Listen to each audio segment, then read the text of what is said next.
رسیده از راه در امتداد جاده‌ای که سکوتش ابتدای ناگفته هاست و هبوطش تنتنانه آشنای نانهفته هاست.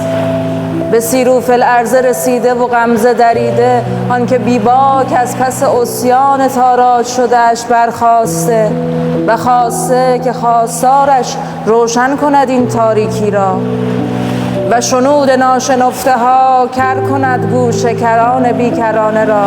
آه ای پهنه آسمان، چگونه سوگند گویمت که کران تا کرانت همه آبیست و رنگ در نقش و نگارت مسجد فیروزه‌ای نامتناهی. نامتناهی نامتناهی نامتناهی لبیک یا نامتناهی.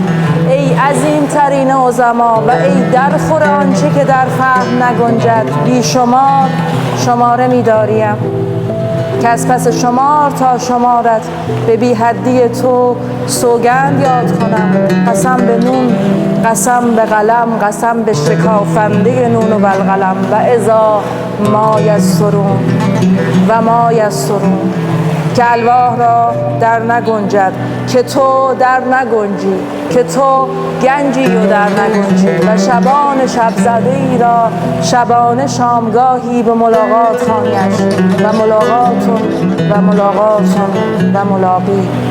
ای که ندیدمت و ابصار عاجز از دیدنت و دیدمت و نتوان ندیدت.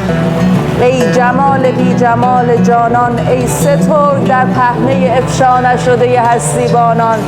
ای هست بر هست بر هست، ای هیچ بر هیچ بر هیچ، ای مقلب القلوب والابصار،